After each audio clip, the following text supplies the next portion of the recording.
50,000 বছর মানুষেরা হাসরের ময়দানে দাঁড়িয়ে থাকবে। 50,000 বছর বিচারের দিনটা লম্বা হবে 50 আলফা সানা মিম্মা তাউদ্দুন। এই পৃথিবীতে তোমাদের গণনা মতে 50,000 বছর যত বড় লম্বা, কিয়ামতের বিচারের দিনটা হবে অত বড় লম্বা। মানুষেরা হয়রান হয়ে যাবে। মানুষের মাথার চান্দি, গুনাহগারের মাথার চান্দি ফেটে গিয়া মগজ গুলি গলে গলে পড়তে লাগবে। জিহ্বাটা ঝুলে কুকুরের মতো নাভিস্থল পর্যন্ত পড়ে যাবে। সারা ময়দানে পানি পানি বলে চিৎকার হতে থাকবে। মানুষেরা বিভীষিকাময় দৃশ্য দেখে হয়রান হয়ে যাবে। ভয়ের চোটে কলিজা গলার কাছে চলে আসবে। কোনো উপায় নাই। মানুষেরা হয়রান হয়ে গিয়ে হযরত আদম আলাইহিস সালামের কাছে যাবেন। আল্লাহর কাছে একটু সুপারিশ করেন, আমাদের বিচার হয়ে যাক। হযরত আদম বলবেন, আমার দ্বারা সম্ভব নয়। আমি নিজে আল্লাহর হুকুমকে ভঙ্গ করেছিলাম, জানি না আল্লাহ রাব্বুল আলামিন আমার সাথে আজকে কি ব্যবহার করেন। মিয়া সাহেব মাথা খাটা, বুদ্ধি খাটা, চিন্তা করেন আকল দিয়ে, বিবেক দিয়ে। আবাল ভাষা আদম আলাইহিস সালাম আল্লাহর দরবারে কথা বলতে সাহস পাবেন না। বলবেন নূহের কাছে যাও, নূহ আলাইহিস সালাম বলবেন আমি পারবো না। ইব্রাহিমের কাছে চলে যাও, ইব্রাহিম আলাইহিস সালাম বলবেন আমিও পারবো না। সকলে এক এক অজুহাত দিবেন। বলবেন যাও মুসা আলাইহিস সালামের কাছে, তিনি বলবেন আমিও পারবো না। যাও ঈসা আলাইহিস সালামের কাছে, হযরত ঈসা বলবেন আমি তো পারবোই না, কারণ গোটা পৃথিবীর শত শত কোটি নাসারা আমারে আল্লাহর ছেলে বলেছে, আমি তো তাদেরকে কথা বলতে পারি নাই। জানি না আজ হাসরের ময়দানে আল্লাহ রাব্বুল আলামিন আমার সাথে কি ব্যবহার করেন। তবে আমি একটা পরামর্শ দিতে পারি, আল্লাহ রাব্বুল আলামিনের দরবারে আজকে কেবল কথা বলতে পারবেন বিশ্ব নবী জনাবে মুহাম্মদুর রাসূলুল্লাহ সাল্লাল্লাহু আলাইহি ওয়াসাল্লাম। হাসরবাসীরা তার কাছে যাবেন, নবীজি মাকামে মাহমুদ আল্লাহর দরবারে সেজদায় পড়ে যাবেন। এই সেজদায় কত কাল চলে যাবে আল্লাহ পাক ভালো জানেন। সেজদায় পড়ে শুধু কাঁদতেই থাকবেন। রব্বুল আলামিন বলবেন হাবিব মাথা উঠান, আপনার দরখাস্ত আমি আল্লাহ রব্বুল আলামিন মঞ্জুর করে নেব। সুবহানাল্লাহ।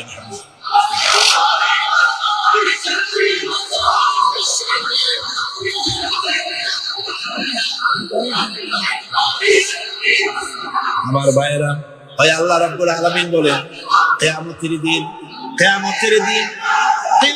দিন আমার সামনে আমার বিনা অনুমতিতে কেউ কথাও বলতে পারবে না। ইয়ালামু মা বাইনা আইদিহিম ওয়া মা খালফাহুম। মানুষের অগ্রপশ্চাৎ কেউ জানে না। মানুষের আগের পাশের সবকিছু খবর আমি আল্লাহ রাব্বুল আলামিনের কাছে আছে, সব আমি জানি। ওয়ালা ইউহিতুনা বিশাইইন মিন ইলমিহি ইল্লা বিমা শাআ। আর আল্লাহর জ্ঞাত বিষয় সমূহের ভিতরে কোন জিনিসই লোকদের জ্ঞানের আওতায় আসতে পারবে না। অবশ্য আল্লাহ যদি কিছু নিজের জ্ঞান থেকে কাউকে জানাতে চান, সেটা স্বতন্ত্র কথা। ওয়াসিআ কুরসিয়ুহুস সামাওয়াতি ওয়াল আরদ। তার সাম্রাজ্য সমগ্র আকাশ জমিন, আকাশ মণ্ডল জমিন নিয়ে বিশাল সাম্রাজ্যের একচ্ছত্র অধিপতি। কেউ তার মোকাবেলায় নাই, কেউ তার সমকক্ষ নাই। চিল্লায়ে বলুন সুবহানাল্লাহ। ওয়ালা ইয়াউদুহু হিফযুহুমা ওয়া হুয়াল আলিয়্যুল আযীম। এসব কিছু রক্ষণাবেক্ষণ করতে গিয়ে আল্লাহ পাককে কখনো দুর্বল করে দেয় না, অক্ষম করে দেয় না। আল্লাহ ক্লান্ত হন না, তিনি সর্বজয়ী, সর্বজ্ঞ। সুবহানাল্লাহি ওয়া বিহামদিহি। জোরে কান সুবহানাল্লাহি ওয়া বিহামদিহি। এবার আল্লাহ রাব্বুল আলামিন চোখে দেখা জিনিসগুলি বলতেছেন, বান্দা আমার তাওহীদ দেখতে চাও, চোখে দেখা জিনিসগুলির ভিতরে তাকিয়ে দেখো আমার তাওহীদ বিরাজ করছে। আল্লাহ পাক বলেন أَمَّنْ خَلَقَ السَّمَاوَاتِ وَالْأَرْضَ وَأَنزَلَ لَكُم مِّنَ السَّمَاءِ مَاءً। কে আছে এমন? তিনি কে যিনি আসমান থেকে পানি বর্ষণ করেন, তিনি যিনি সৃষ্টি করেন এবং তোমাদের খাবারের জন্য, জমিনের ফসলের জন্য আকাশ থেকে বৃষ্টি বর্ষণ করেন। কে? তিনি কে? আল্লাহ ছাড়া। এবং ওই বৃষ্টির পানি দিয়ে জমিন থেকে ফসল উদ্গত করে দেন। তোমরা কি নিজেরা এই ফসল উদ্গত করতে পারো? তোমরা নিজেরা তো পারো না। আমি আল্লাহ রাব্বুল আলামিন আকাশের পানি দিয়া, বৃষ্টি দিয়া, জমিনের ফসলগুলি উদ্গত করে দিয়ে তোমাদের খাবারের বন্দোবস্ত করি। আইলাহুম মা'আল্লাহি বাল হুম কওমুন ইয়াদিলুন। আমি আল্লাহর সাথে এসব কাজের মধ্যে আল্লাহর সাথে কোনো অংশীদার আছে নাকি কেউ? জোরে বলেন, আছে নাকি কেউ? আল্লাহ আবার বলেন, আম্মান জাআলাল আরদা কারারান ওয়া জাআলা খিলালাহা আনহারা। যিনি এই জমিনকে বসবাসের উপযোগী করে তৈরি করে দিয়েছেন, স্থিতি করে দিয়েছেন। জমিন হেলে না, দোলে না, নাচে না, তোমার নিয়ে উল্টায়া ফালায় দেয় না। এই স্থিতি করে জমিনকে তৈরি করেছেন, আর জমিনের উপরে নদ নদী প্রবাহিত করে দিয়েছেন। তিনি তো একমাত্র আল্লাহ রাব্বুল আলামিন। পাহাড় দিয়া এমন ভাবে টাইট করে দিয়েছেন যাতে করে জমিন তোমাকে নিয়ে নড়াচড়া করতে না পারে। আল্লাহ পাক বলেন, আইলাহুম মা'আল্লাহি বাল আকসারুহুম লা ইয়ালামুন। এসব কাজে আল্লাহর সহযোগী আছে নাকি কেউ? জোরে বলেন, আছে। সুতরাং তোমাদের অনেকেই এসব কথা বুঝতে পারো না, চিন্তা করো না। তোমাদের সমস্ত বিপদ আপদ মুসিবত সব সময় সব জায়গায় আমার সাহায্য বর্তমান। তাওহীদ ছড়িয়ে আছে পৃথিবীর সর্বত্র, আকাশে, জমিনে, মহাশূন্যে। এসবগুলি দেখে এর দ্বারা তোমরা হেদায়েত নিতে পারো। ভাইরা আমার, এই তাওহীদে পরিপূর্ণ বিশ্বাস করতে হবে। আল্লাহ ছাড়া কেউ নাই, আল্লাহ ছাড়া মালিক নাই, আল্লাহ ছাড়া খালেক নাই, আল্লাহ ছাড়া গাফফার নাই, তিনি ছাড়া জব্বার নাই, তিনি ছাড়া কাহার নাই, তিনি ছাড়া সাত্তার নাই, তিনি ছাড়া মুহাইমিন নাই। তিনি সবকিছুর মালিক, সন্তান দেওয়ারও মালিক, আবার না দেওয়ারও মালিকও তিনি। সন্তান কে দেন? জোরে বলেন, কে দেন? যারে খুশি ছেড়ে দেন, যারে খুশি মেয়ে দেন, যাকে খুশি ছেলেও দেন, মেয়েও দেন, আবার যাকে খুশি কিছুই দেন না। সবকিছুর ক্ষমতা তার। আমাদের দেশে এমন লোক আছে যে স্ত্রীর বারবার মেয়ে হয়, এই জন্য বউটাকে ধরিয়া তালাক দিয়ে দিচ্ছে। শুনছেন এরকম? স্ত্রীর যদি বারবার মেয়ে হয়, ছেলে হয় না, সেজন্য কি স্ত্রী দায়ী? মানুষ কি দায়ী? যদি মানুষ দায়ী হয় তাহলে শুধু স্ত্রী দায়ী হবে কেন? তুমি পুরুষ, তুমিও তো দায়ী হবা। সুতরাং মানুষকে সন্তানের জন্য কেউ কাউকে দায়ী করতে পারে না। দেওয়ার মালিক আল্লাহ। সন্তানও দিতে পারেন, নাও দিতে পারেন, সবকিছু তিনিই করতে পারেন। এখন এই তাওহীদের মুমিন ব্যক্তির উপরে তাওহীদের 10টা দাবি আছে। অনেকগুলি দাবি, তার মধ্যে 10টি দাবির কথা আমি আপনাদের সামনে বলবো। কয়টা দাবি? 10টা ইনশাআল্লাহ। 10টি বড় দাবি। অনেকগুলি দাবি আছে মুমিনের প্রতি। ঈমান আনছি এ কথা বললেই হলো না, এ কথা বললেই হলো না। পশ্চিম দিকে সেজদা দিতে দিতে কপালে দাগ ফেললেই হলো না। তাওহীদ বুঝতে হবে, আর ঈমানের দাবি, তাওহীদের দাবি পরিপূর্ণ করতে হবে। সেটা কি? সে দাবি হচ্ছে মুমিন ব্যক্তির নিকট তাওহীদের যে মূল দাবি, সেটা হলো আল্লাহ মর্জিকে গুরুত্ব দিতে হবে সবচাইতে বেশি, আর মহব্বত করতে হবে আল্লাহকে সবচাইতে। এটা হলো তাওহীদের দাবি। সবচাইতে ভালোবাসতে হবে কাকে? আল্লাহ পাক কোরআনে কারীমের মধ্যে বলেন, ওয়া মিনান নাসি মান ইয়াত্তাখিযু মিন দুনিল্লাহি আনদাদান ইউহিব্বুনাহুম কাহুব্বিল্লাহ। মানুষের ভিতরে এরকম অনেক মানুষ আছে, আল্লাহরে যেভাবে ভালোবাসা উচিত সেভাবে ভালোবাসে না, বরং এত সব কিছু জানার পরে, আল্লাহর এত অবদান পাওয়ার পরে আল্লাহর পরিবর্তে মানুষকে বেশি ভালোবাসে। আল্লাহকে ভালো যতটা বাসা উচিত এরকম বাসে না। সুতরাং মুমিনের প্রথম দাবি হলো, তাওহীদের প্রথম দাবি হচ্ছে আল্লাহর যা করতে হবে আল্লাহকে খুশি করার জন্য। কারে খুশি করার জন্য? যা করব কারে খুশি করার জন্য? আল্লাহকে খুশি করার জন্য। আল্লাহর কথা অনুযায়ী, নবীর কথা অনুযায়ী কাজটি করতে হবে আল্লাহকে খুশি করার জন্য। আর ভালোবাসতে হবে সবচাইতে বেশি, জীবনের চাইতে বেশি কাকে? আল্লাহকে। আল্লাহ সুবহানাহু ওয়া তাআলা, তাকে ভালোবাসতে হবে। এটা হলো আপনার তাওহীদের প্রথম দাবি। তাওহীদের দ্বিতীয় দাবি, আল্লাহ রাব্বুল আলামিনের দরবারে কৃতজ্ঞতা স্বীকার করতে হবে। তার কৃতজ্ঞতা স্বীকারকারী বান্দায় পরিণত হয়ে যেতে হবে। আল্লাহ পাক বলেছেন, ওয়াশকুরু লিল্লাহি ইন কুনতুম ইয়াহু তা'বুদুন।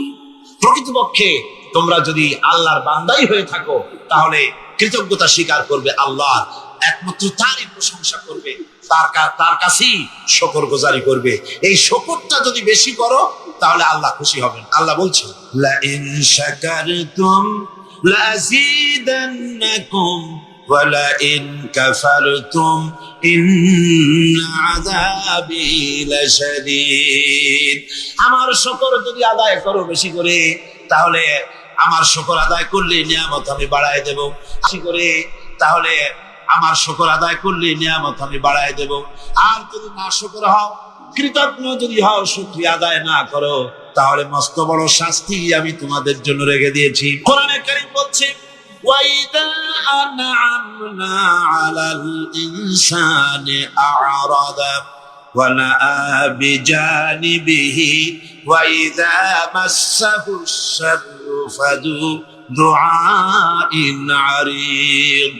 আল্লাহ রাব্বুল আলামিন বলেন, যখন আমি বান্দাকে নিয়ামত দেই, নিয়ামত পেলে পরে তখন সে পিঠ প্রদর্শন করে আমারে বুড়ো আঙ্গুল দেখায়। আর যখন বিপদ আসে তখন লম্বা চৌড়া দোয়া শুরু করে যায়। দেখেন না, যখন তুফান হয়, ঝড় হয়, টর্নেডো হয়, বরকি হয়, প্রচন্ড ঝড় এসেছে, এই ঝড়ের মোকাবেলায় কাঁদতে থাকে, আল্লাহ আমারে বাঁচাও, রক্ষা করো। আল্লাহ যদি দয়া করে মেহেরবানি করে ঘরটারে বাঁচায় দিল, তারপরে সকালবেলা কয় যে আমার বাবা বড় বুদ্ধিমান ছিলেন, পাকা শাল কাঠের খুঁটি দিছিলেন আর তাল গাছের চৌকাঠ দিছিলেন, নইলে কি ঘর টিকতো, যে ধাক্কা লাগছিল। আল্লাহ কয়, দেখো বাঁচাইলাম আমি, কান্না আমার কাছে, আর এখন প্রশংসা করে তাল গাছের আর ওর বাপ। বিপদে পড়লে আল্লাহর কথা খুব মনে ওঠে, আর বিপদ যখন যায় আর মনে থাকে না। এক বেচারা তুফানের মধ্যে পড়ছিল, নদীর ঢেউ, প্রচন্ড ঢেউ, বলতেছে আল্লাহ কোন রকম রহম করে আমার একটু খাল পর্যন্ত নিয়ে দাও, তারপরে আমি যাইতে পারবো না। বিপদ যখন আসে সে সময় আল্লাহর কথা খুব মনে পড়ে বান্দা, আর বিপদ যখন চলে যায় তখন আল্লাহকে বেমালুম মানুষেরা ভুলে যায়। এই জন্য তাওহীদের দাবি হচ্ছে মানুষ যেন শুকরগুজারকারী, কৃতজ্ঞতা স্বীকারকারী বান্দায় পরিণত হয়ে যাবে। সব জায়গায় শুকর করবে আল্লাহ। পানি খাবে, পানি পান করে বলবে আলহামদুলিল্লাহ। খানা খাবে, বলবে আলহামদুলিল্লাহ। কোন একটা ভালো কাজ দেখবে, বলবে আলহামদুলিল্লাহ। সমস্ত প্রশংসা হবে আল্লাহ রাব্বুল আলামিনের। কার হবে? আল্লাহ পাকের শুকরিয়া আদায় করতে হবে। সমস্ত ব্যাপারই শুকরিয়া, কৃতজ্ঞতা। গাছের ফল খুবই মিষ্টি, আম খেলেন, আমটা খুব মিষ্টি লেগেছে, প্রশংসা এমন হবে না যে আম, এই গাছটা বড্ড ভালো, খুব মিষ্টি আম দেয়, বরং প্রশংসা হবে এই গাছের আমটা যিনি মিষ্টি করলেন সেই আল্লাহ পাকের। কথা বুঝে আসছে? ডাক্তারে ওষুধ দিল, রোগ ভালো হয়ে গেল, প্রশংসা ডাক্তারের হবে না, প্রশংসা হবে ওই ডাক্তারকে সঠিক ডায়াগনোসিস করার তৌফিক যিনি দিয়েছেন, যিনি ওষুধটাকে রোগ মাফ করার জন্য কাজে লাগাই দিলেন। প্রশংসা হবে সেই আল্লাহ রাব্বুল আলামিনের। সব সময় সমস্ত ব্যাপারে প্রশংসা, একমাত্র প্রশংসা কার? আল্লাহ। মানুষেরা বোঝে না, মানুষেরা তাই কৃতজ্ঞতা স্বীকার করতে জানে না, আল্লাহ শুকরিয়া আদায় করে না। আল্লাহ পাক বলেন, আমার যত নিয়ামত দিয়েছি নিয়ামতগুলি খাও আর শুকরিয়া আদায় করো। তাওহীদের তৃতীয় দাবি হচ্ছে, দাবিগুলি মুখস্থ করে যান, কাজে লাগবে, কিয়ামতের দিনে কাজে লাগবে, দুনিয়ায় কাজে লাগবে। এই তাওহীদ যদি না বুঝি, শিরক থেকে যদি না বাঁচতে পারি, ঈমান যদি বদ্ধমূল না হয়, দুনিয়ার ভিতরে মুসলমান টিকে থাকার কোনো কারণ নাই। আল্লাহ সেই সব নামধারী মুসলমানদের কেন সাহায্য করবে? যারা নামাজ পড়বে, সেজদা দেবে আল্লাহরে, আর সাহায্য চাইবে কোন কবরের কাছে গিয়া, কোন খাজার কাছে গিয়া সেজদা দিবে যেখানে সেখানে। 3 নম্বরে তাওহীদের দাবি হচ্ছে কেবলমাত্র আল্লাহ পাককে সেজদা করবে, আর কাউকে সেজদা করা যাবে না। সেজদা হবে কার জন্য? সিল্লাগুন কার জন্য? আল্লাহ রাব্বুল আলামিন বলে দিয়েছেন, চন্দ্রকে সেজদা দিও না, সূর্যকে সেজদা দিও না, কাউকে সেজদা দিবা না। সেজদা দিবা কেবলমাত্র আমি আল্লাহরে। মাথাটা আমার সামনে নত করে দাও। আমি সেদিন বলেছিলাম, বোধহয় মনে আছে, আমাদের শরীরটাই আল্লাহ বানাইছেন সেজদা দেওয়ার কায়দা করে, যাতে করে সেজদাটা দেওয়া যায়। দেখেন, হাতটার কোনায় এই কেনুর ভিতরে যদি জোড়া না হইতো তাহলে সেজদার সময় হাতটা ভাঁজ হইতো না, ঠিক কিনা? বোঝেন কথা? কেনুতে যদি কবজা না হতো, এটা কি হাত হইতো না লাঠি? লাঠি হয়ে যেত। হাতের আঙ্গুলগুলোর ভিতরে যদি কবজা না হতো, হাতটা একটা কাটা চামচে পরিণত হয়ে যেত, ঠিক কিনা? কোমরে যদি কবজা না থাকতো, আপনি একেবারে বাঁশের মতো খাড়া হয়ে থাকতেন, হাঁটুতে যদি কবজা না থাকতো রুকু দিতে পারতেন না, সেজদা দিতে পারতেন না। প্রমাণ হয় মানুষকে যেভাবে আল্লাহ বানাইছেন তাতে বোঝাই যায় উদ্দেশ্যই হলো মানুষ যেন আল্লাহরে সেজদা করে। হাত দিয়া, নাক দিয়া, কপাল দিয়া, হাঁটু দিয়ে এভাবে করে সেজদা মানুষ ছাড়া কেউ দিতে। এই সেজদা অনেক মানুষ আছে পীরের সেজদা দেয়, মাজারে গিয়া সেজদা দেয়, জোরে বলেন নাউজুবিল্লাহ। হারাম, কাফের হয়ে যাবে। কে যাবে? কাফের হয়ে যাবে। সেজদা দেওয়া যাবে না। মাজারে চাদর থাকে, চাদরের মধ্যে মাথাটা ঢুকায় দেয় খাদেমেরা, তারপরে মাথাটা নিয়ে ওর উপরে বসতে থাকে। হায়রে কপাল, নাউজুবিল্লাহ। আর মাজারের তো অভাব নাই। হায়রে মাজার, ওরে মাজার। রাস্তার ধারে ধারে যত মাজার দেখলাম এ পর্যন্ত আমার এই ছোট্ট জীবনে, রাস্তার ধারে ছাড়া মাজার খুব কম দেখছি। সব রাস্তার ধারে। এয়ারপোর্টে মাজার নাই, রেল স্টেশনে মাজার নাই, স্টিমার স্টেশনে মাজার নাই, লঞ্চ স্টেশনে মাজার নাই। সব বাস ট্রাক চলে যে সব রাস্তায়। সেদিন দেখলাম মাগুরার ঝিনাইদার মাঝখানে কোনোদিন মাজার ছিল না, হঠাৎ এক মাজার গজাইছে, বিরাট সাইনবোর্ড, তাতে লেখা ড্রাইভার ভাইরা মাজার বহুত গরম, তার মানে বাস থামাইয়া পয়সা দিয়ে মাজারে ঠান্ডা করে যাও। আশ্চর্য কথা। আর ঠিক ড্রাইভাররা যাওয়ার সময় ওখান থেকে গাড়ি আসতে চালায়। তাহলে আল্লাহর ওলি সম্পর্কে ধারণা কি? যিনি এতই খারাপ মানুষ, যাত্রী বোঝাই বাস উল্টায় দেবে। কি আশ্চর্য কথা। আবার মাজারে মশারি টানায় দেয়, জিদ তামাশা। তাহলে তোমার পীর সাহেব সম্পর্কে তোমার ধারণা এত খারাপ যে লোকটারে দুনিয়া মশাই খাইতো, কবরেও মশাই খাবে মশারি টানা। যে ব্যক্তি মশারি টানাই দিল কবরে, হয়তো খুঁজে দেখা যাবে তার বাপের মশাই খায়, তার মায়ের মশাই খায়। আমার বন্ধুগণ, বাংলাদেশে এমন অনেক মাজার আছে যেই মাজারে শুধু মাজার, মুদ্দার বলতে কোনো জিনিস নাই। স্বপ্নে দেখা মাজার, স্বপ্নে পাইছে মাজার। তারপরে শোনেন শোনেন শোনেন আগে, ভেড়ামারা কুষ্টিয়া জেলা, সেখানে আছে হযরত ঘোড়া শাহ রহমতুল্লাহ আলাইহির মাজার। আবার রাজশাহীতে আছে বিড়াল শাহ রহমতুল্লাহ আলাইহির মাজার। ঘোড়া ভেড়া সব রহমতুল্লাহ আলাইহি হয়ে যাচ্ছে। এই জন্য এক কিতাবের ভিতরে রেখেছিলাম, একজন পীর সাহেব তার মুরিদরে একটা গাধা দিয়েছিল। গাধাটাকে নিয়ে এসে গরিব মানুষ এই গাধা দিয়ে ব্যবসা করতো, এক বাজারের মাল আর এক বাজারে নিয়ে এইভাবে ব্যবসা করতে করতে একদিন হঠাৎ করে গাধাটা মরে গেল। বেচারা মহাচিন্তায় পড়ে গেল, আরে গাধা মরে গেল, আমি বাঁচবো কেন, আমি রুজি করবো কি দিয়া, এইটা দিয়েই তো ব্যবসা করতাম, কি করা যায়। শেষ পর্যন্ত রাস্তার ধারে মাটি খুঁচিয়া গাধাটারে কবর দিয়া সেই কবরের পাশে বসিয়া কাঁদতেছে। দুপুর থেকে কাঁদতে কাঁদতে সন্ধ্যা হয়ে গেছে। এখন ওই দিন ছিল হাটবার, যারা বাজারে যাচ্ছে, যাওয়ার সময় দেখে কবরের পাশে বসিয়া একটা মানুষ কাঁদবে। চিন্তা করলো এখানে তো কোনোদিন মাজার টাজার দেখি নাই, হয়তো স্বপ্নে কোনো অলিউল্লাহর মাজার আবিষ্কার হয়ে গেছে। বাজার করে যখন ফিরতেছে তখন ওই যে দেখে যে সে লোক তখনও বসে আছে। তখন কেউ দুইটা বাগু, কেউ 4টা পান, কেউ 2টা সুয়ারি, কেউ একটা মাছ, কেউ 2টা টাকা, কেউ 200 চাউল, এরকম দিস।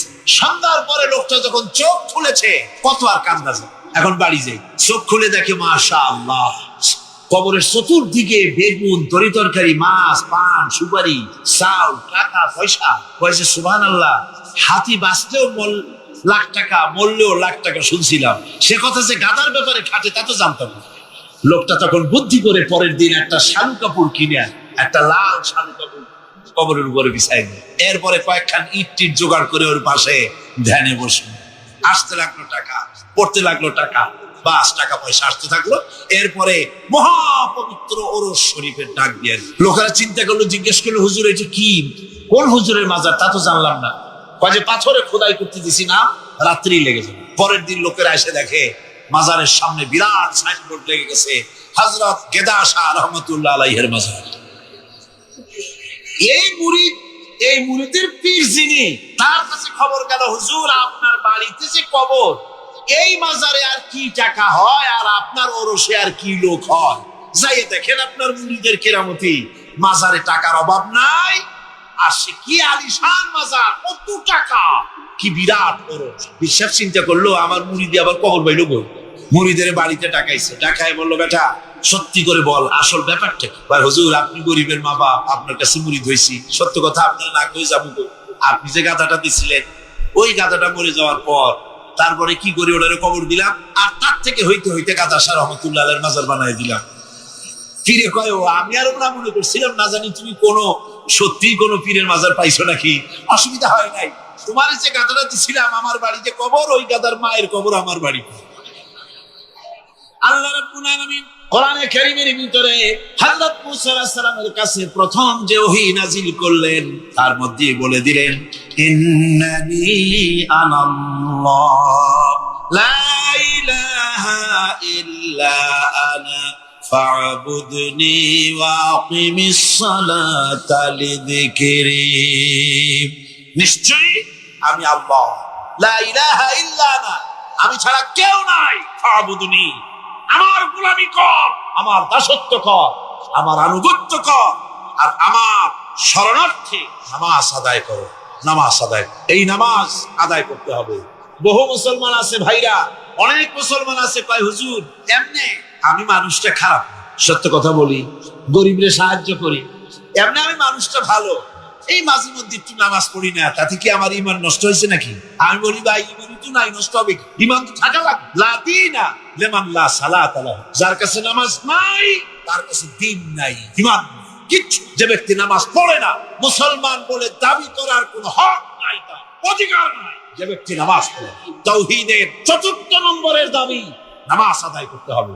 বিশ্বাস করুন, যদি যে ইমানের ব্যাখ্যা গত ৩ দিন আর আজ করা হচ্ছে, কালও করা হবে, এই ইমানের ভিত্তিতে যদি জীবন গড়া না হয়, বসনিয়া চেচনিয়া একটা হবে না। এই মুসলমানের আল্লাহর কোনো দরকার নাই। যারা শিরক আর বিদআতের মধ্যে মুবতালা হয়েছে, যারা নামাজ পড়ে না, রোজা রাখে না, এমন মুসলমানের আল্লাহর কোনো দরকার আছে? চিল্লায় কোন দরকার আছে? সুতরাং ৪র্থ নম্বরের দাবি হলো নামাজকে সঠিকভাবে আদায় করতে। আল্লাহ নবী বলেছেন, যে ব্যক্তি নামাজ পড়ে না সে ব্যক্তির সঙ্গে আল্লাহ এবং রাসূলের সব সম্পর্ক ছিন্ন হয়ে যায়, সমস্ত সম্পর্ক ছিন্ন হয়ে যায়, কোনো সম্পর্ক থাকে না। ইচ্ছে করে যে ব্যক্তি নামাজ ছেড়ে দিল সে ব্যক্তি কুফরি করলো। আমার ভাইরা, নামাজ ৫ ওয়াক্ত সঠিকভাবে আদায় করা লাগবে। আর সেই নামাজ আন্দাজে পড়লে হবে না, নামাজ পড়তে হবে রাসূল যেমন নামাজ পড়েছিলেন। জোরে কান সুবহানাল্লাহ।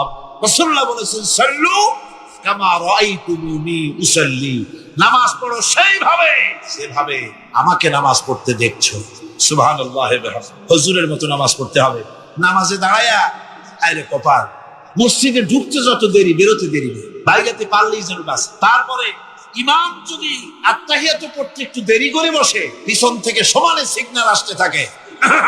লক্ষ্য করছেন আপনারা? এর নাম ফাইজলাম। এটার নাম কি? ফাইজলামি করার অধিকার নাই তোমার। ইমামকে তুমি ডিকটেট করতে পারো না। ইমামকে হুঁশিয়ার করার জন্য যদি কাশি দিয়ে থাকো, তোমার নামাজ ফাসিদ হয়ে যাবে। নামাজের ভিতরে কাশি দিয়ে ইমামরে শুনায় দেয় যেন, ইমাম সাহেব আমার মামলা তো ডিসমিস হয়েছে কখন, আপনার খবর কি, কোন মোকামে আছেন এখন? নামাজ সোজা হয়ে দাঁড়াতে হবে, তাদিল আরকান ঠিক রাখতে হবে। তাদিল শব্দের অর্থ হলো বরাবর করা। রুকুর ভিতরে থাকবেন যতক্ষণ, দাঁড়িয়ে থাকবেন অন্তত ১ তাসবিহ পরিমাণ তো বটেই, সেই পরিমাণ সোজা হয়ে দাঁড়ানো হয় না, ওয়াজিব তরফ হয়ে যায়। আমার বন্ধুগণ, নামাজ যদি না হলো, যার নামাজ আছে তার সব আছে, যার নামাজ নাই তার ফাউন্ডেশন নাই, ঈমানও নাই। রুকুর ভিতরে যতক্ষণ থাকবেন, রুকুর থেকে দাঁড়িয়ে রব্বানা লাকাল হামদ হামদান কাসীরান তাইয়িবান মুবারাকান ফি, একজন সাহাবী এই দোয়া পড়েছিলেন। হুজুর বললেন, ও সাহাবী, তুমি যখন এই দোয়া পড়তেছিলে তুমি জানো না আমি নবী, আমি দেখি, তুমি তোমরা দেখতে পাও না, আমি দেখতেছিলাম ফেরেশতারা তুমি এই যে দোয়াটা পড়তেছিলে রুকু থেকে দাঁড়াইয়া, তোমার আমল নামায় নেকি কে কত বেশি লিখবে তা নিয়ে ফেরেশতারা প্রতিযোগিতা করতেছিল। 2 সেজদার ভিতরে 1 সেজদা দিয়েছেন, সুবহানা রাব্বিয়াল আ'লা। বলেন তো, সুবহানা রাব্বিয়াল আ'লা, সুবহানা রাব্বিয়াল আ'লা, সুবহানা রাব্বিয়াল আ'লা। সময় লাগে না? লক্ষ্য করে দেখেন যে মুরগিতেও এত তাড়াতাড়ি দানা খাইতে পারে না, যত তাড়াতাড়ি সেজদা দিয়ে উঠে যায়। একটা সেজদায় যত সময় লাগলো, 2 সেজদার মাঝখানে ততখানি সময় দিবেন। আল্লাহুম্মা গফিরলি ওয়ারহামনি ওয়াফিনি ওয়াহদিনি ওয়ারযুকনি। হুজুর এই দোয়াগুলি করতেন, আরে কি সুন্দর দোয়া। আল্লাহ আমারে মাফ করে দাও, আমারে সুস্থ করো, আমার উপরে রহম করো, আমাকে তুমি রিজিক দান করো। সুবহানাল্লাহ। আবার নামাজের মধ্যে দোয়া কবুল হয় বেশি। সাহাবী জিজ্ঞেস করেছেন, ইয়া রাসূলুল্লাহ, বান্দা কখন আল্লাহর বেশি নিকটে হয়ে যায়? নবী বলেছেন, বান্দা যখন সিজদা দেয় আল্লাহর বান্দার ভিতরে কোনো হিজাব আর থাকে না। রাসূলুল্লাহ বলেছেন, সিজদা যখন দিবে নামাজের মধ্যে তখন মনে করবে যেন আল্লাহ রাব্বুল আলামিনের কদম মোবারকের উপরে কপালটা রেখে দিছো। এরকম নামাজ সালাম ফিরালে পরে ইমামের সাথে সাথে নয়, ইমামের সালাম হয়ে যাবে তারপরে সালাম ফিরান। এরপরে ইমামের সালাম ফিরানো হয়ে গেল, তারপরে পড়েন আল্লাহু আকবার। কি বলবেন? এরপরে 3 বার পড়বেন আস্তাগফিরুল্লাহ, আস্তাগফিরুল্লাহ, আস্তাগফিরুল্লাহ। দোয়াগুলি সঠিকভাবে পড়তে হবে, নামাজ ছেড়ে দিলে হবে না। আজকের এই মাহফিলের ভিতরে যত তরুণ এসেছেন, যুবক এসেছেন, শিক্ষক এসেছেন, মা কোনো বলো না হুজুর দুপুরে ভাত খাবো, একটু দোয়া করুন যেন খাইতে পারি। রান্না করবা, প্লেট আছে বাড়ি, চাউল আছে, রান্না করো, প্লেটে নিয়ে জমের খাওয়া খাও। তুমি নামাজ পড়বা, কুয়ায় পানি আছে, টিউবওয়েলে পানি আছে, মসজিদ আছে, যাই নামাজ পড়ো। দোয়ার দরকারটা কি? ইচ্ছার দরকার, চেষ্টার দরকার। সুতরাং সব অজুহাত ছেড়ে দিতে হবে। আগে নামাজ। আর্মি হন, বিডিআর হন, পুলিশ হন, ডিসি হন, এসপি হন, মন্ত্রী হন, প্রেসিডেন্ট হন, জয় হন, আকাশ আর জমিনের মালিকের সামনে নাক আর কপাল দিয়া ঘষে প্রমাণ করুন আপনি আল্লাহর গোলাম। কার গোলাম? আর নামাজের চাইতে থামো, স্লোগান লাগবে না। নামাজের চাইতে গোলামির উৎকৃষ্ট নমুনা আর কিচ্ছু না। কথা বুঝছেন? গোলামি করার জন্য নামাজের চাইতে উৎকৃষ্ট নমুনা আর কিচ্ছু নাই। যখন কানে হাত দিয়া, কানের কাছে হাত দিয়ে হাতটা বাঁধলেন, এই তো আসামি হয়ে গেলেন, গোলাম হয়ে গেলেন। কার গোলাম? অবশ্যই পৃথিবীর কোন প্রেসিডেন্টের গোলাম নই, কোন মন্ত্রীর গোলাম নই, কোন পীরের গোলাম নই। গোলাম আমি আল্লাহ। সে আল্লাহর দরবারে দাঁড়ায় গেলেন, মাথাটা নিচু করে রুকুতে গেলেন, গোলামির চরম নমুনা দেখায় দিলেন। সেজদায় যখন চলে গেলেন, কত বড় গোলামি দেখায় দিলেন। আল্লাহ নাকটারে কপালটারে ঘষতেছি, আমি তোমার গোলাম। ফজরের আজান হয়ে গেছে, ঘুমায় থেকো না, ওযু করো, আর এরপরে মসজিদে চলে যাও। ফজরের নামাজ যদি কেউ জামাতে পড়ে, হাদিস শরীফে এসেছে সারা রাত ধরে নামাজ পড়লে যে সওয়াব হতো, ওই সওয়াব ফজরের জামাতে আল্লাহ দিয়ে দিবে। এত সওয়াব দিয়া মসজিদে বলা হয় হাইয়া আলাস সালাহ, হাইয়া আলাল ফালাহ। এসো নামাজের দিকে, এসো কল্যাণের দিকে। সাহেব ডাকছে, তখন বসে থাকে ঠ্যাঙের উপরে ঠ্যাং ফলাইয়া, সিগারেট পাম হাতে ধরাইয়া টান দিয়া ফু ছাড়িয়ে দিয়ে দেখে ফু যায় করবে। কি এর নামাজ, কি এর রোজা? তুমি যদি আল্লাহরে সেজদাই না দিয়া তুমি আর করু, কোনো পার্থক্য নেই। আছে পার্থক্য? আমি কি বেশি বললাম নাকি? বেশি বলি নাই, বরং গরু তোমার থেকে ভালো। গরু আল্লাহর জিকির করে, আল্লাহ স্মরণ করে সবাই। তুমি আল্লাহ স্মরণ থেকে নাফরমান হয়ে গিয়েছো। ফজরের সময় উঠি সেজদা দিয়া প্রমাণ করো, আল্লাহ এই দিন শুরু করলাম তোমার গোলামির মাধ্যমে। কপালটা মাটিতে ঠেকায় দিয়া প্রমাণ করে দিলাম আমি তোমার গোলাম। দুপুরের সময় তুমি যেন আল্লাহর গোলামি ভুলে না যাও, এজন্য যোহরের নামাজ দুপুর বেলায় আরেকবার সেজদা দিয়া প্রমাণ করো, আল্লাহ আমি ভুলি নাই, আমি তোমার গোলাম। আসরে আরেকবার, দিন যখন শেষ হয়ে যায়, মাগরিবের সময় দিন শেষে আরেকবার স্মরণ করিয়ে দিচ্ছি নিজেকে, আল্লাহ আমি তোমার গোলামি ভুলি নাই, আমি তোমার গোলাম। মাথাটা আবার ঘষলাম। রাতে যখন বিছানায় শুতে যাও, ঈশার নামাজের সময় আবার মাথাটা সেজদা দাও, গোলামির নমুনা দেখায় দাও, আল্লাহ এবার শুতে যেতেছি, তোমারে সেজদা দিয়া তারপরে শুতে গেলাম। আমি সবসময় তোমার গোলাম। কার গোলাম? চিল্লা এখন, কার গোলাম? সুতরাং ছাত্র ভাইরা, মা বোনেরা, ছেলেরা, ভাইয়েরা, যুবকরা, তরুণেরা, পেশাজীবী, কৃষিজীবী, সাংবাদিক, সারা সকলের দাবি, এই যে ওয়াদা করেছেন, হাত উঁচু করছেন, দেখছে কে? সাক্ষী কে? আজ এশা থেকে আমল করবেন। মনে করবেন আজ না, এই কাল পরশু থেকে শুরু করবো। কাল পরশু আপনি বাঁচবেন, কোন পাগলি বলছে? কোন প্রমাণ আছে তার? কোন প্রমাণ আছে? নাই। সুতরাং 5 ওয়াক্ত নামাজকে সঠিকভাবে আদায় করতে হবে। এটাই হলো, এটা কি? তাওহীদের 4র্থ নম্বরের দাবি। 5ম নম্বরের দাবি হলো আল্লাহর হুকুম পালনকারী বান্দায় পরিণত হতে হবে। আল্লাহ যা হুকুম করেছেন তা সব মেনে নিতে হবে। ফাইলাহুকুম ইলাহুম ওয়াহিদুন ফালাহু আসলিমু ওয়া বাশশিরিল মুখবিতিন। অতএব তোমাদের আল্লাহ রাব্বুল আলামিনের সামনে, এক আল্লাহর সামনে আনুগত্যের মস্তক অবনত করে দাও। আর আনুগত্যকারীদের জন্যই রয়েছে আল্লাহর সুসংবাদ। তাদের জন্য খুশখবরি আছে জান্নাতের, যারা নাকি আনুগত্য করে, যারা মাথা নত করে আল্লাহর দরবারে, তাদের জন্যই শুভ সংবাদ আছে। তাওহীদের ষষ্ঠ দাবি, তাওহীদের 6 নম্বরের দাবি হলো আল্লাহ কি ভয় করতে হবে। কারে ভয় করা লাগবে? ভয় করবেন কারে? ইয়া আইয়ুহাল্লাযীনা আমানুত্তাকুল্লাহা হাক্কা তুকাতিহি ওয়া লা তামুতুন্না ইল্লা ওয়া আনতুম মুসলিমুন। ইয়া আইয়ুহাল্লাযীনা আমানু, বিশ্বাসীরা, ভয় করো আল্লাহকে। ভয় করার মতো যেমনটি ভয় করা উচিত তেমনটি ভয় করো। দিনে যে আল্লাহ দেখে, রাত্রি বুঝি দেখে না? অফিসে দেখে না? সব জায়গায় দেখে, সব জায়গায় দেখে। আপনি যদি ঘুষ খান, আল্লাহ টের পায় না? কোন টের পান কিনা? বলছে স্যার, এই যে চাইছিলেন টাকাটা নেন, আমার কাজটা একটু করে দিন। রোজার দিন ওই টাকা কি হাতে নেওয়া যায়? আশ্চর্য কথা, আপনি তো টাকা চাইছিলেন, চাইছি তাই কি হয়েছে? রোজা রেখে ওই সব টাকা হাতে নেওয়া যায় নাকি? করবো কি? ওই টেবিলের ড্রয়ারে, টেবিলের ড্রয়ারে টাকা থুইয়া তারপরে লোকটা বলতেছে, স্যার আপনি যা করলেন আমার একটা গল্প মনে পড়ে গেল, যদি কিছু মনে না করেন। কয় বলো কি গল্প? কয় যে একটা লোক খুব বেশি পাকা হলদিয়াম দিয়া, দুধ দিয়া ভাত মাখাইয়া খাচ্ছিল। তারপরে ছেলেকে ডেকে বলছে, এই বল্টু, চামচ নিয়ে আয়। কয় বাবা, হাত দিয়ে তো ভাত খাচ্ছিলে, আবার চামচ কেন? কয় তুই তার বুঝবি কি, আমটা এত বেশি পাকা যে দুধ দিয়ে যখন মাখাইছি একেবারে আমাশা রুটির বিষ্ঠার মতো লাগে, সেই জন্য হাত দিয়ে খেতে ঘৃণা করে বলে চামচ দিয়ে খাইতে চাইছি। রোজার দিন ওই টাকা কি হাতে নেওয়া যায়? সুতরাং ড্রয়ারের মধ্যে ধুয়ে যাবে। তাহলে বোঝা গেল লোকটা আল্লাহরে ভয় করে না। রোজা রাখে ঠিক, নামাজ পড়ে ঠিক, আল্লাহরে ভয়, আল্লাহর ভয় যদি অন্তঃকরণে থাকে, ঘুষ খেতে পারে না। জোরে বলেন পারে? জোরে বলেন পারে?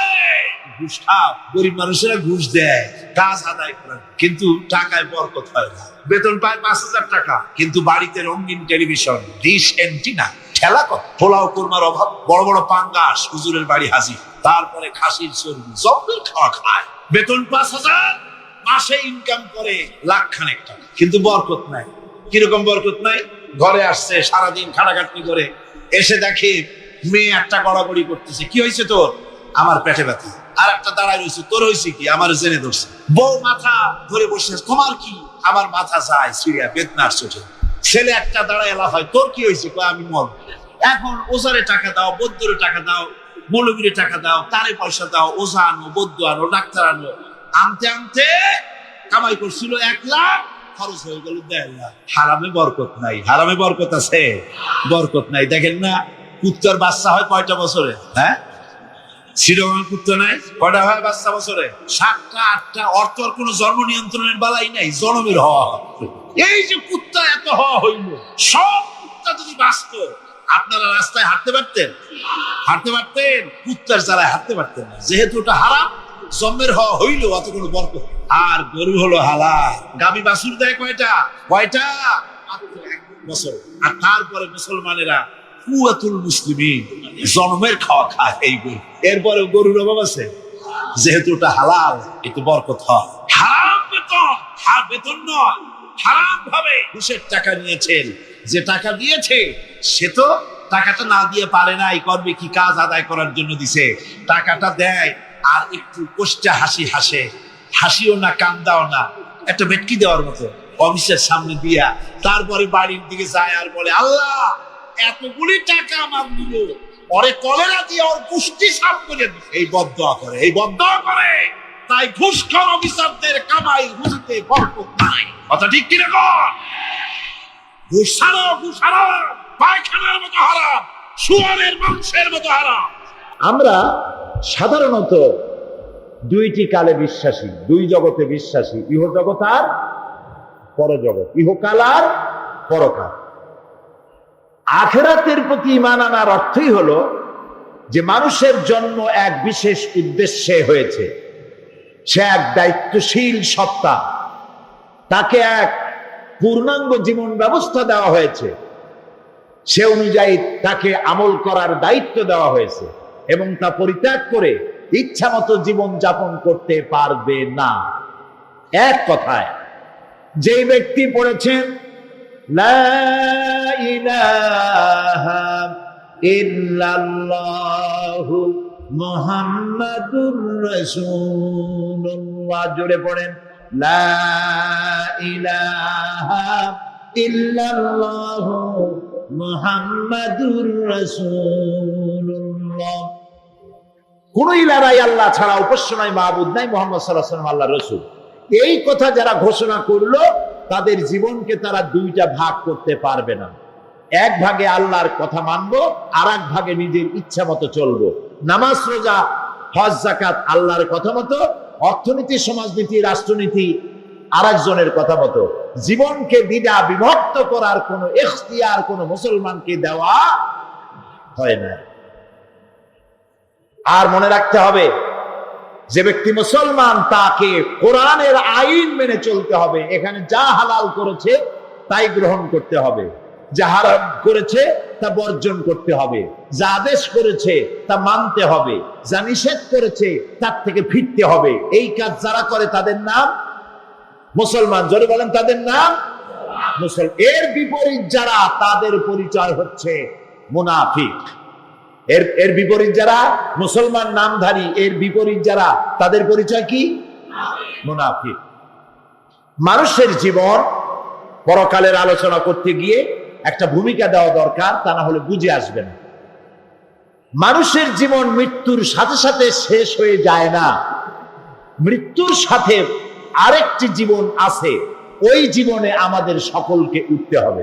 প্রিয় ভাই সব, মানুষ তো জীবন দিতে পারে, অর্থ দিতে পারে, সব দিতে পারে, কিন্তু নিজের মা বাপের ধর্ম পরিত্যাগ করা মানুষের পক্ষে সহজ না কঠিন? বলেন সবাই, সহজ না কঠিন?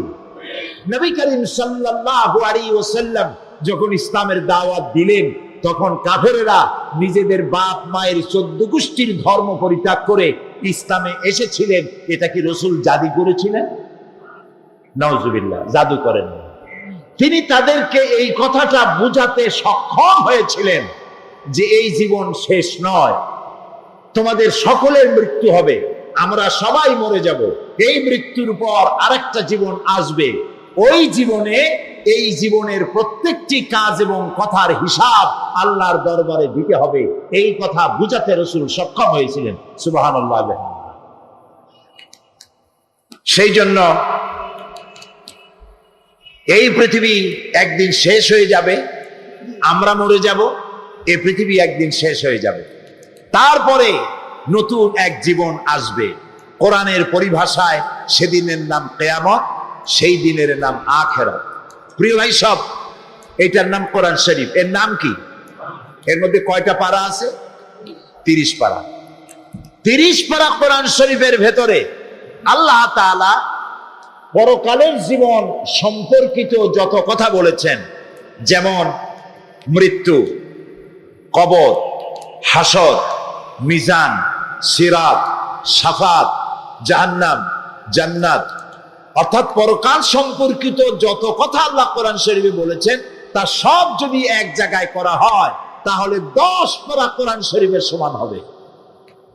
তার মানে গোটা কোরআনের 1/3 পরকালের কথা বলা হয়েছে।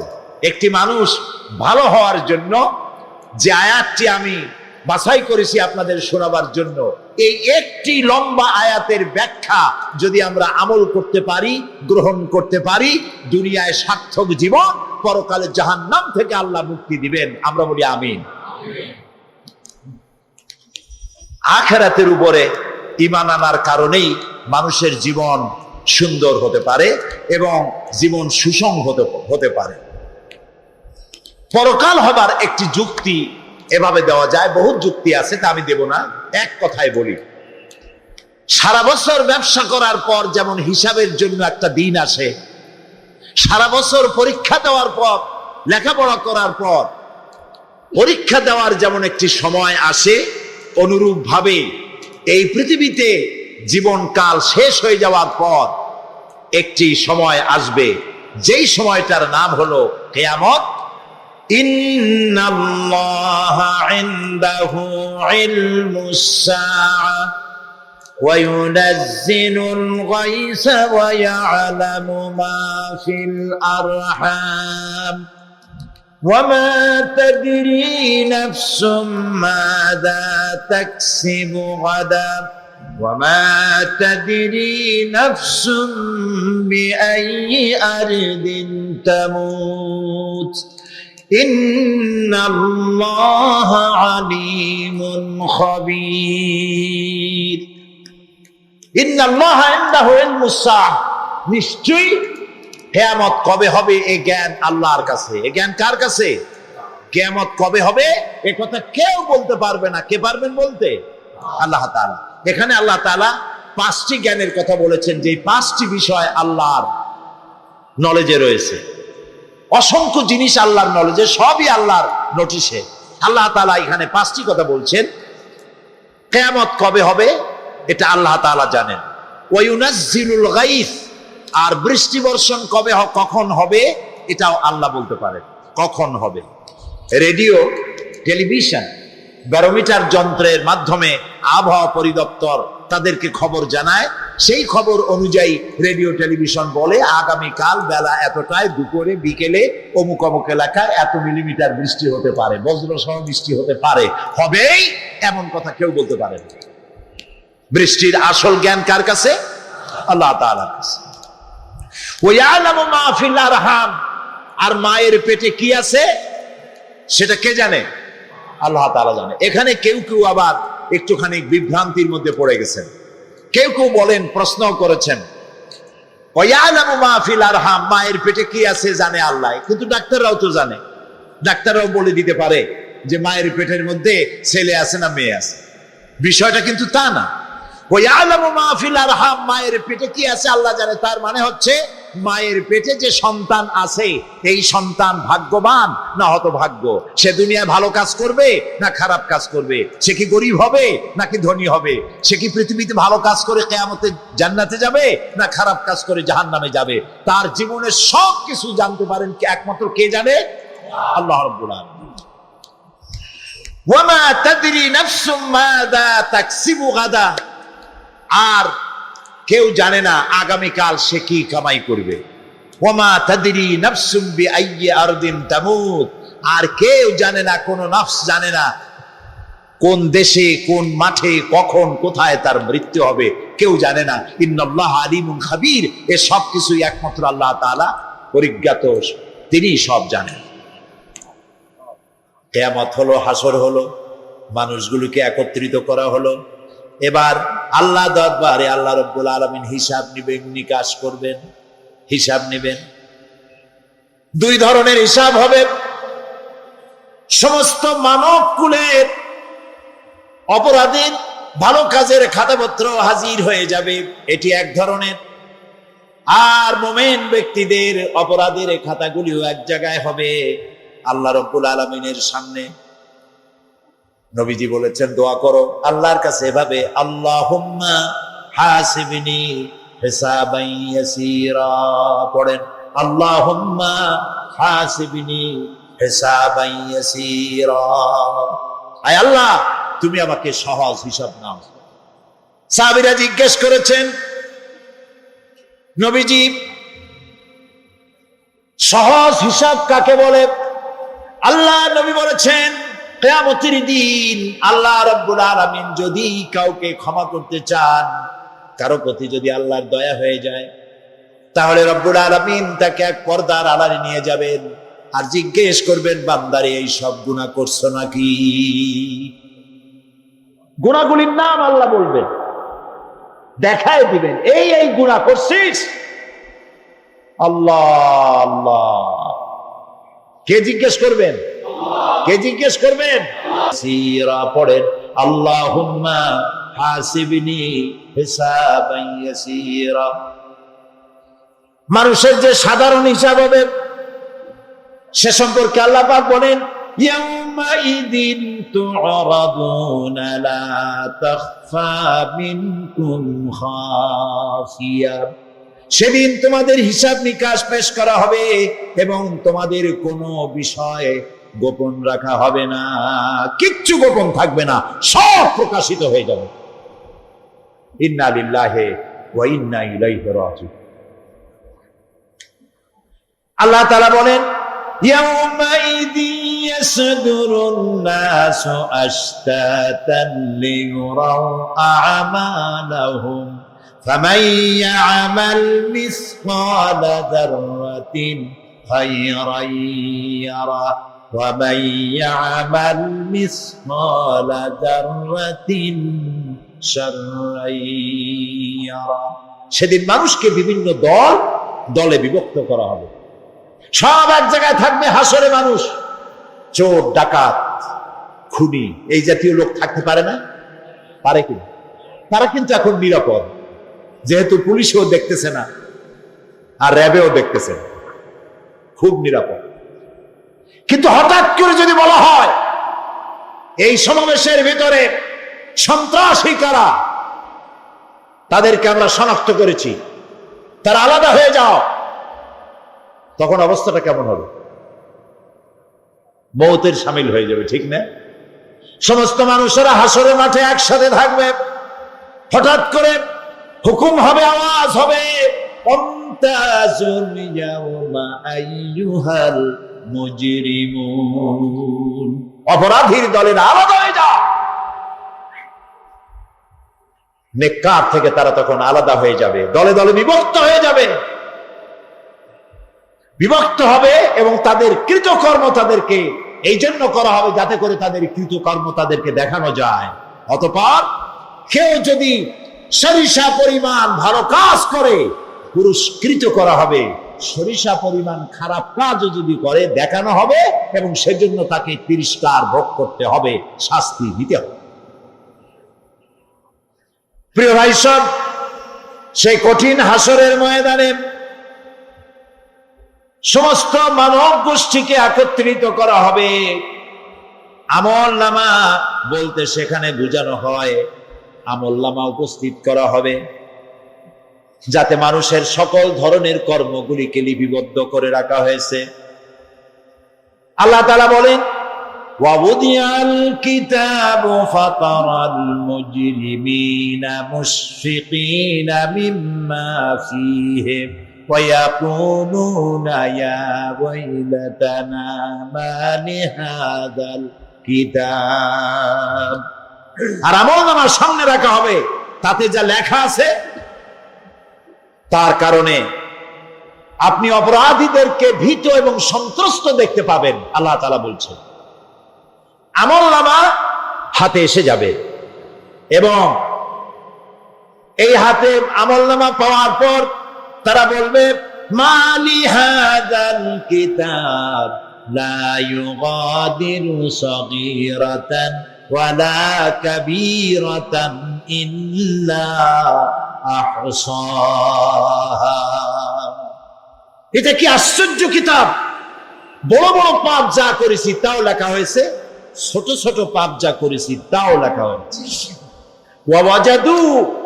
ওয়াজাদু মা আমিলু হাদিরান ওয়ালা ইয়াযলিমু রাব্বুকা আহাদা। যা যা তুমি আমল করেছিলে সমস্ত কৃতকর্ম কাগজে পত্রে লেখা আছে। তোমার রব কারো প্রতি জুলুম করবেন না। আমাল্লাহু বিযাল্লামিন লিল আবিদ। আল্লাহ তাআলা বান্দার উপরে কখনো জুলুম করেন না। এগুলি সব উপস্থিত হয়ে যাবে, বিশ্বাস করেন? এইখানে মাত্র কয়েকজন লোক কইল জি, এটা তো ঈমানের প্রশ্ন। এসব কথা যা বলা হলো বিশ্বাস করেন? আল্লাহ যেন এই বিশ্বাস আমাদের কলিজার মধ্যে গেঁথে দেন, বলেন আমিন।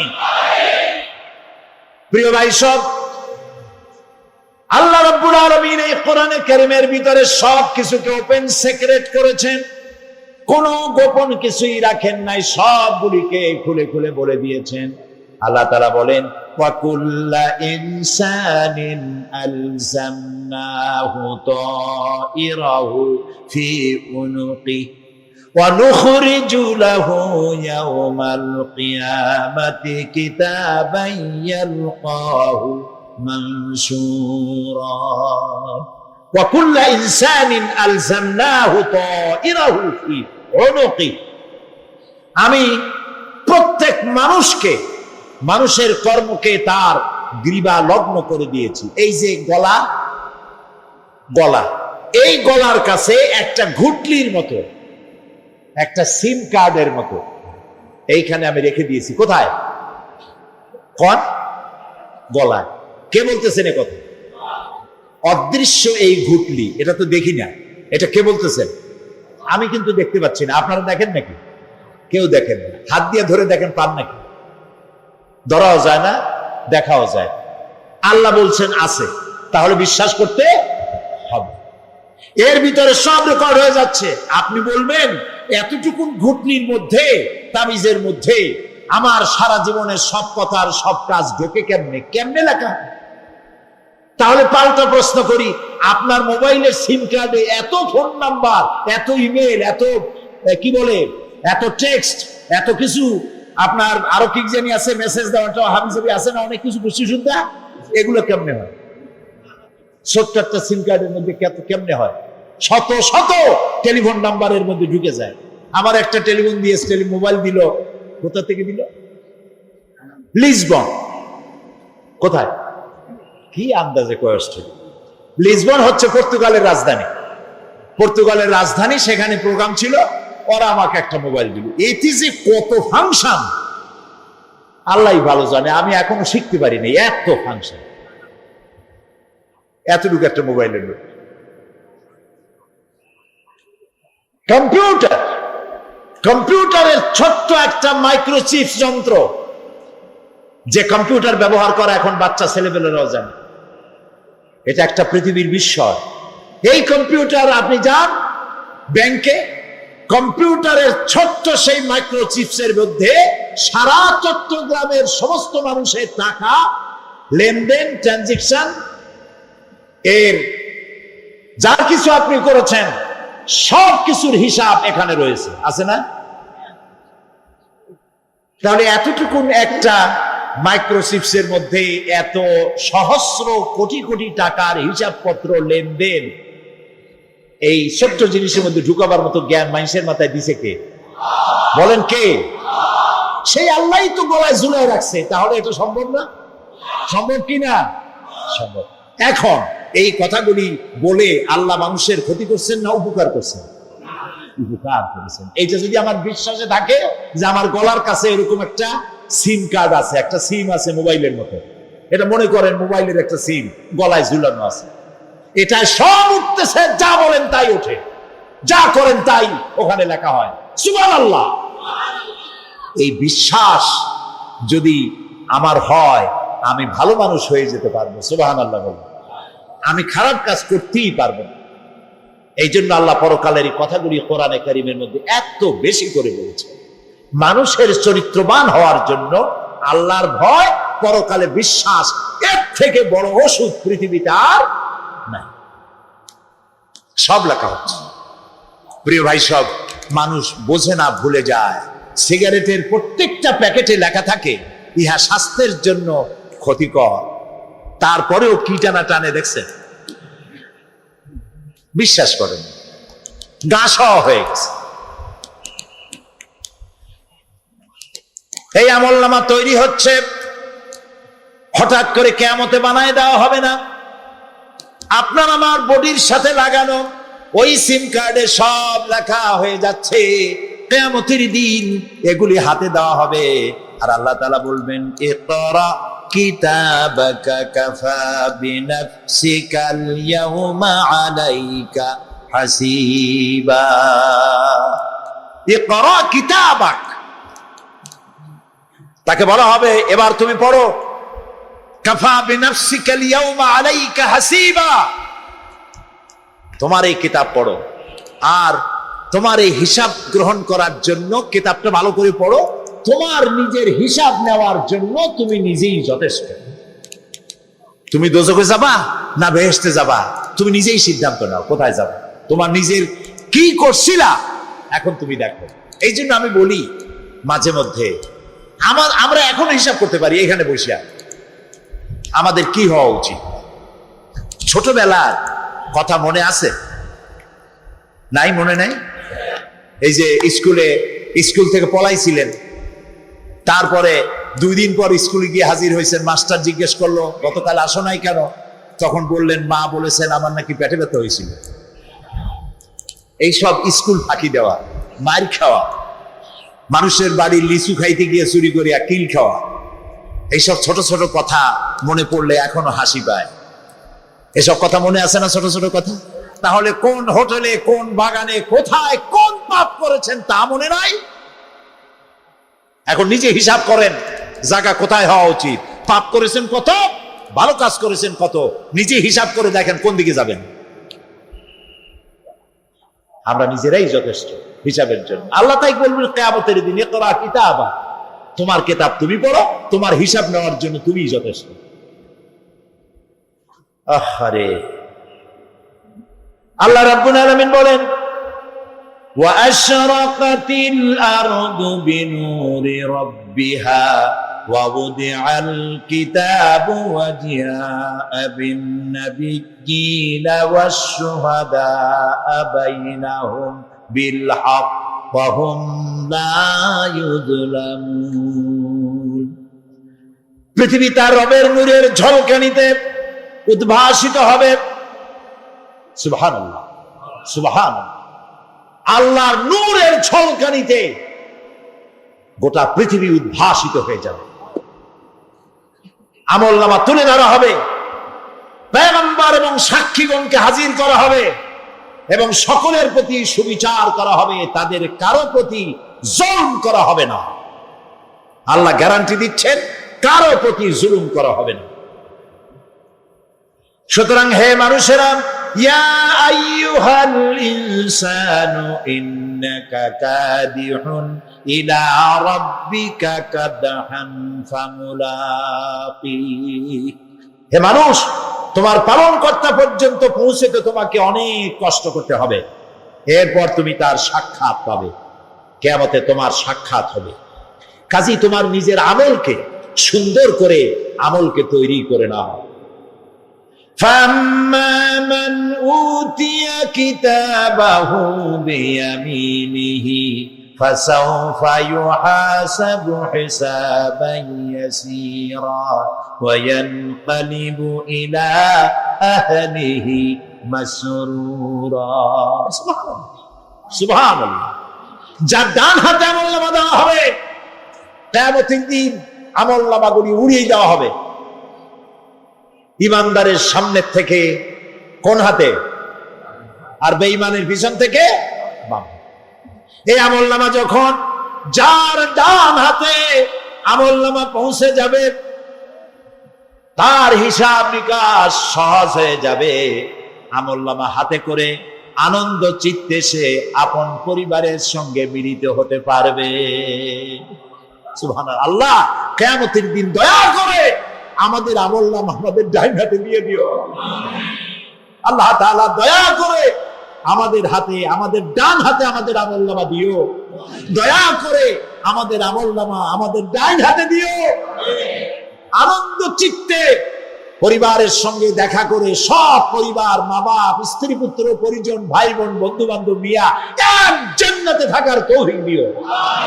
আয় আল্লাহ, বিগত 26 বছর যারাই মাহফিলে এসেছেন তাদেরকে নিয়ে এক জান্নাতে থাকার আমাদেরকে তৌফিক দিয়ে দিও।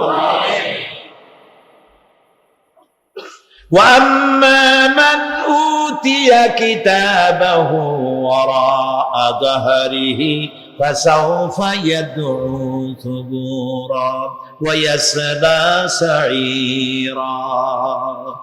আর যার আমলনামা পিছন থেকে বাম হাতে আসবে, সে তো মৃত্যুকে আহ্বান করতে থাকবে, মৃত্যুকে ডাকবে। এর থেকে যদি মরে যেতে পারতাম তাও ভালো হইতো। আল্লাহ রাব্বুল আলামিন বলেন وَنَضَعُ الْمَوَازِينَ الْقِسْطَ لِيَوْمِ الْقِيَامَةِ فَلَا تُظْلَمُ نَفْسٌ شَيْئًا وَإِنْ كَانَ مِثْقَالَ حَبَّةٍ مِّنْ خَرْدَلٍ أَتَيْنَا بِهَا وَكَفَى بِنَا حَاسِبِينَ। আমি কিয়ামতের দিন ন্যায় বিচারের মানদণ্ড স্থাপন করব। তখন কারো প্রতি অবিচার করা হবে না। যদি কোনো আমল সরিষার দাম পরিমাণ হয় আমি তা হাজির করব। সুবহানাল্লাহ, সুবহানাল্লাহ। এবং হিসাব গ্রহণের জন্য আমি যথেষ্ট। এবং হিসাব মানুষেরা মনে করবে এত মানুষ আদম আলাইহিস সালাম থেকে নিয়ে পর্যন্ত, এখান থেকে নিয়ে কিয়ামত পর্যন্ত সব মানুষের তো উঠবে সেখানে হিসাব হবে নাকি? একজন একজন করে হিসাব হবে। আল্লাহ বলছেন আল্লাহ সারিউল হিসাব, দ্রুত হিসাব নিতে সক্ষম। আল্লাহ নিজের কানে নিজে শুনবেন, অন্যের মাধ্যমে নয়, নিজে শুনবেন। প্রত্যেক আর আসামির কাছ থেকে, লোকদের কাছ থেকে তার বক্তব্য শুনবেন, ভায়া মিডিয়া শুনবেন না, নিজেই শুনবেন। সুতরাং তিনি জুলুম করবেন না এবং হিসাব নিবেন। আর যথার্থ হিসাব নিবেন, সেখানে কারো প্রতি কোনো জুলুম করা হবে না। ومن خفت موازينه فأولئك الذين خسروا أنفسهم بما كانوا بآياتنا يظلمون। আর যাদের পাল্লা হালকা হবে তারা তো শুধু নিজেদেরই ক্ষতি সাধন করবে, কেননা তারা আমার আয়াত সমূহকে অস্বীকার করত। আখেরাত নাই, কিয়ামত নাই, বেহেশত নাই, কবরের মধ্যে কোনো শাস্তি নাই, কবরের কোনো প্রশ্ন নাই, এগুলি যারা বলতো তারা কিয়ামতে ক্ষতিগ্রস্ত হবে। এখন কিয়ামতের দিন মিজান আমরা হালকা করতে চাই না ভারী করতে চাই? জবাব চাই। কি করবেন? যদি ভারী করতে চান নেক আমল বেশি বেশি করবেন। আর একটি হাদিস শোনাবো, যেই হাদিসের ভিতরে পাল্লা ভারী করার মতো কথা নবীজি বলেছেন। শুনবেন নাকি? বুখারী শরীফের শেষ হাদিস। আল্লাহর নবী বলেন, কালিমাতানে হাবিবাতানে ইলার রহমান খাফিফাতানে আলাল লিসান সাকিলাতানে ফিল মিজান সুবহানাল্লাহি ওয়া বিহামদিহি সুবহানাল্লাহিল আযীম। নবীজি বলেন, দুইটা কালেমা, দুটি শব্দ আল্লাহর কাছে খুবই প্রিয়, মুখে উচ্চারণ করা একেবারেই হালকা। আর কিয়ামতের দিন এই শব্দ দুটি দিয়ে আল্লাহ রাব্বুল আলামিন মিজানের পাল্লাকে ভারী করে দিবে।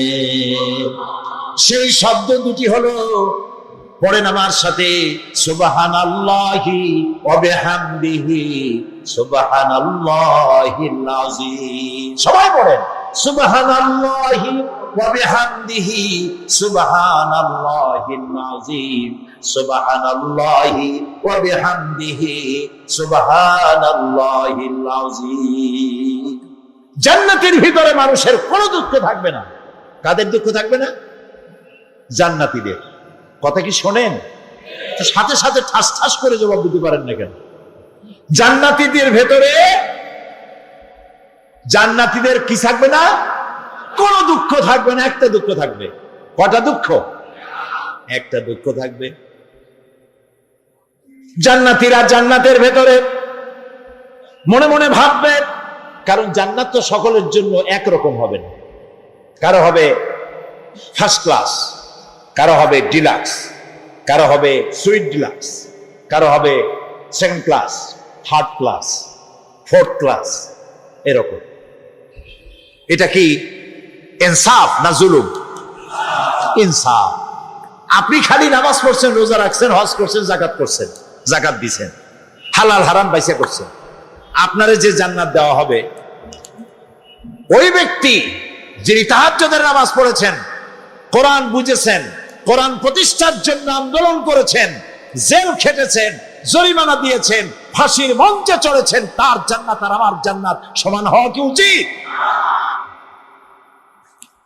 কাজে আল্লাহ তাআলা তো ইনসাফ করবেন কিয়ামতের দিন।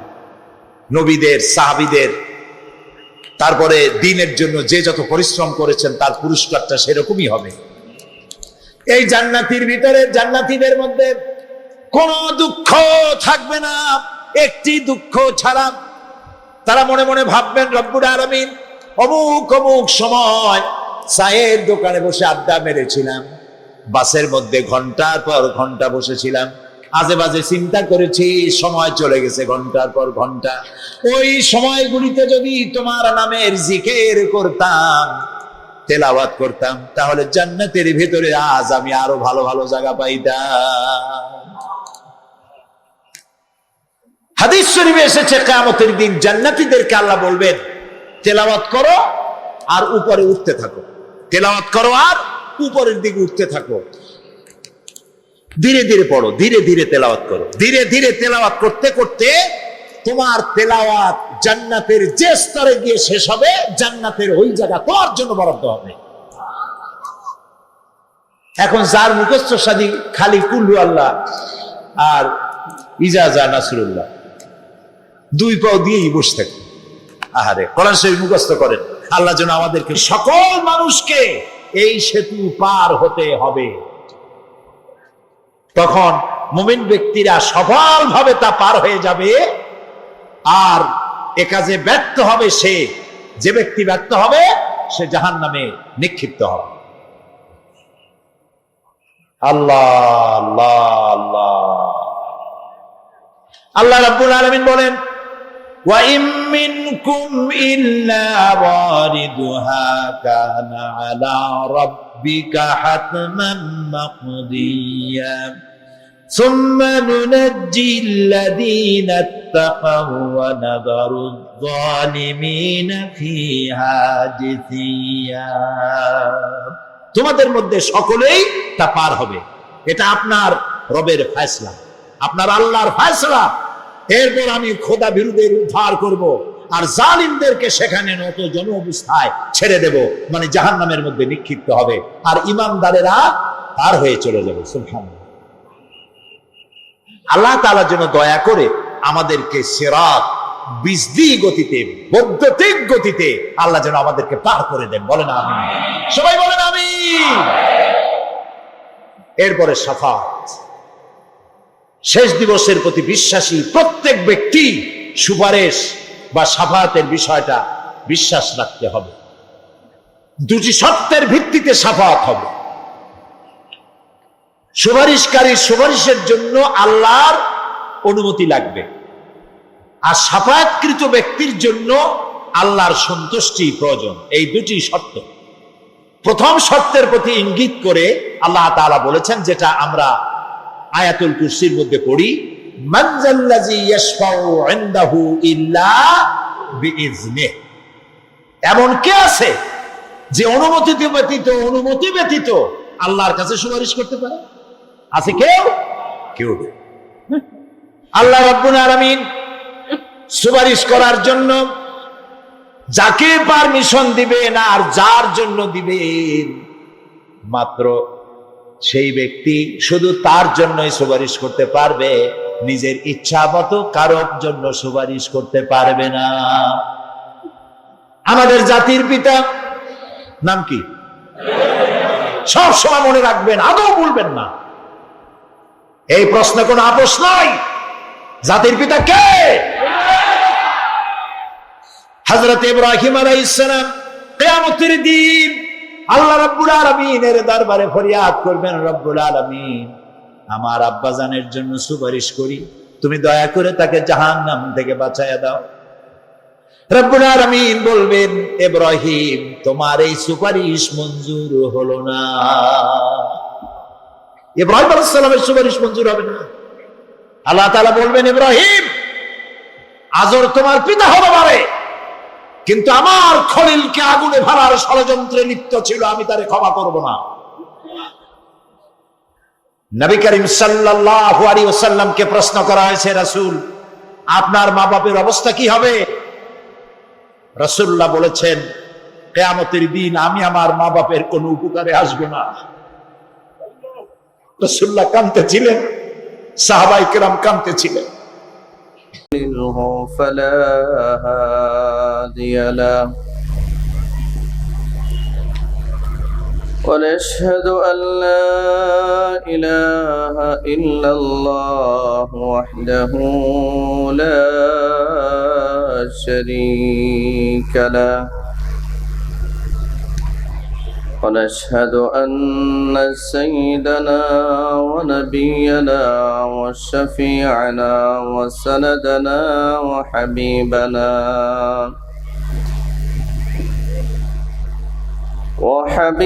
ربنا ومولانا محمدا عبده ورسوله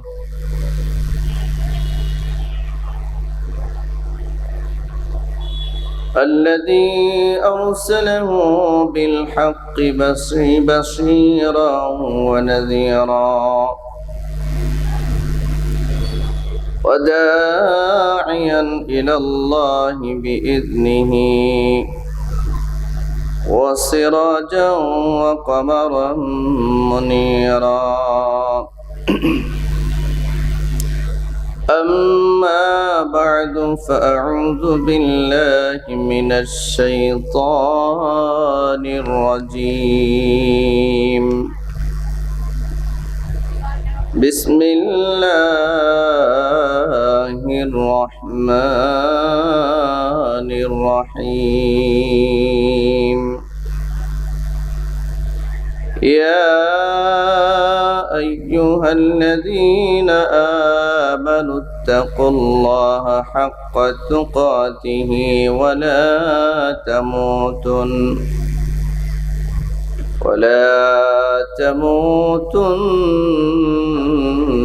إلا وأنتم مسلمون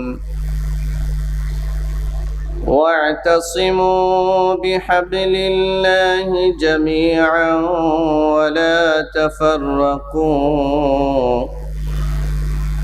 واذكروا نعمة الله عليكم إذ كنتم أعداء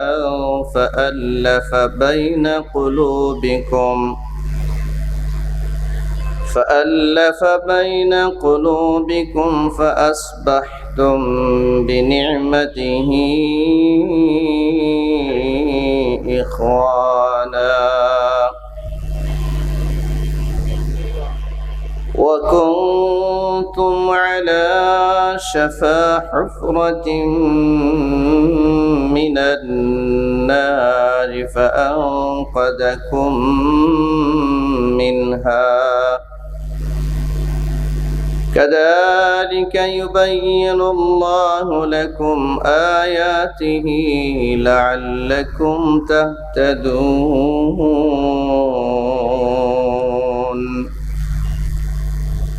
صدق الله العظيم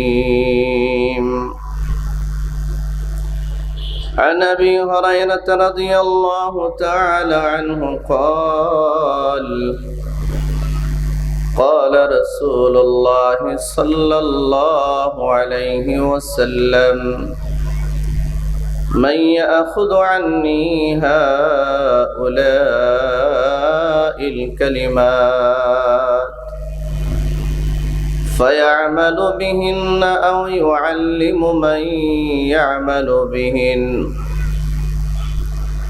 قلت أنا يا رسول الله فأخذ بيدي فعد 5 اتق المحارم تكن أعبد الناس وارض بما قسم الله لك تكن أغنى الناس وأحسن إلى جارك تكن مؤمنا وأحب للناس ما تحب لنفسك تكن مسلما ولا تكثر الضحك فإن كثرة الضحك تميت القلب أو كما قال رسول الله صلى الله عليه وسلم সকলে নামাজে দুরূদ শরীফ পড়ি আল্লাহুম্মা সাল্লি আলা محمد وعلى آل محمد كما صليت على إبراهيم وعلى آل إبراهيم إنك حميد مجيد اللهم بارك على محمد وعلى آل محمد كما باركت على إبراهيم وعلى آل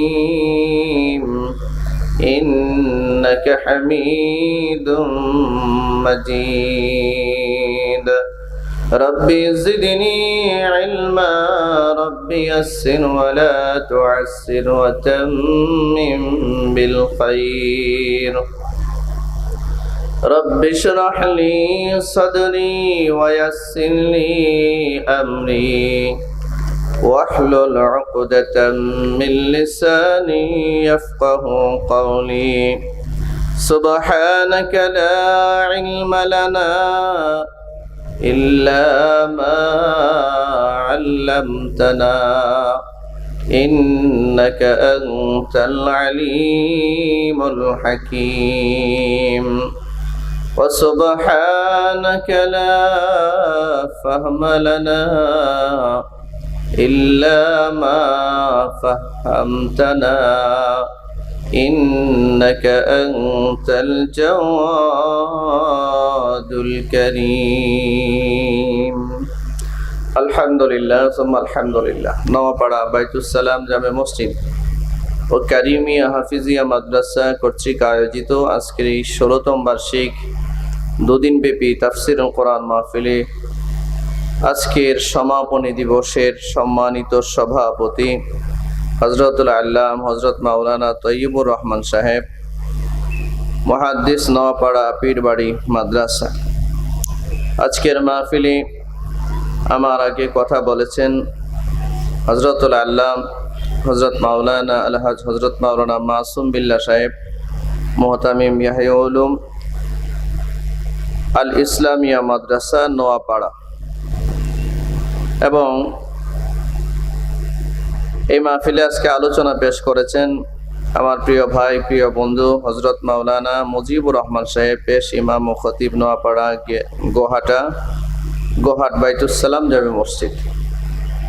এছাড়া উপস্থিত আছেন অত্র এলাকার জাতির রাহবার